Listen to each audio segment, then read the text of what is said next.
कि एक समांतर श्रेणी है और समांतर श्रेणी आपके सामने लिखा हुआ है 21, 18, 15। इसके कितने पद लिए जाएं कि उनका जो योग हो -81 हो जाए। तो यहाँ पर योग का फॉर्मूला आपको पता होना चाहिए। तो आप कहेंगे कि सर योग का फॉर्मूला, तो आप कहेंगे योग का फॉर्मूला होता क्या है कि एस एन बराबर n/2 ब्रैकेट में 2a प्लस n-1 × d, यही होता है योग का फॉर्मूला। एस एन का मतलब होता है कुल योग। ठीक है। अच्छा, हमको मान किसका किसका दे रखा है, क्या क्या दे रखा है, तो आप कहेंगे कि एस एन का मान दे रखा है -81। ए मतलब पहला पद आपको 21 दे रखा है, यहाँ पे देखिए। उसके बाद डी सर्वांतर आप निकाल सकते हैं। कैसे निकालेंगे, तो कहेंगे 15 में से 18 गया -3, 18 में से 21 गया -3। इसका मतलब जो हमारा सर्वांतर आ रहा है वो कितना आ रहा है, -3 आ रहा है। ठीक है। और क्या क्या निकाल सकते हैं, और यहाँ पर पूछा क्या है, तो कितने पद होंगे, तो n का मान पूछा है। तो यहाँ से हमको इस n का मान निकालना है।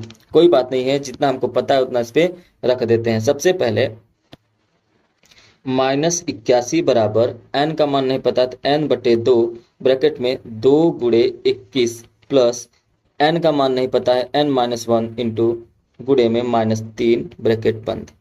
फिर आगे बढ़ेंगे तो -81 है, तो यही एक काम कर लेते हैं कि इस 2 को इस तरफ भेज लेते हैं, तो ×2 हो जाएगा।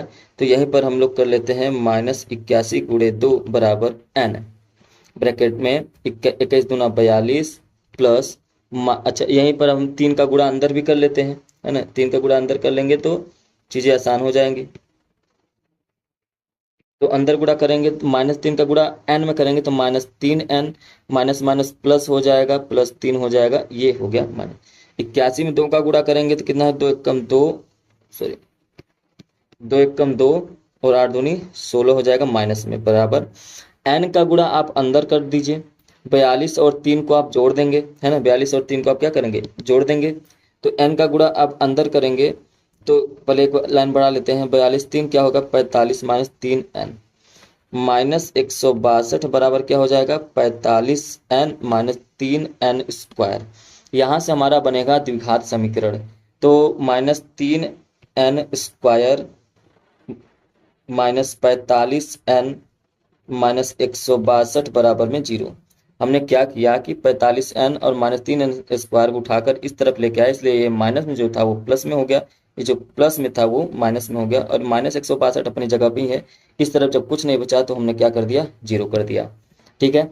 अब यहाँ पे क्या करना है कि 162 में 3 का गुणा करना है। 162 में 3 का गुणा करना कितना आएगा, तो कहेंगे कि 2 तिहाई 6, 6 18 और 3 एकम 3 एक 4, 486। 486 के 2 खंड करना है कि गुणा करने पर 486 तो आए, लेकिन जोड़ने या घटाने पर 45 भी आए।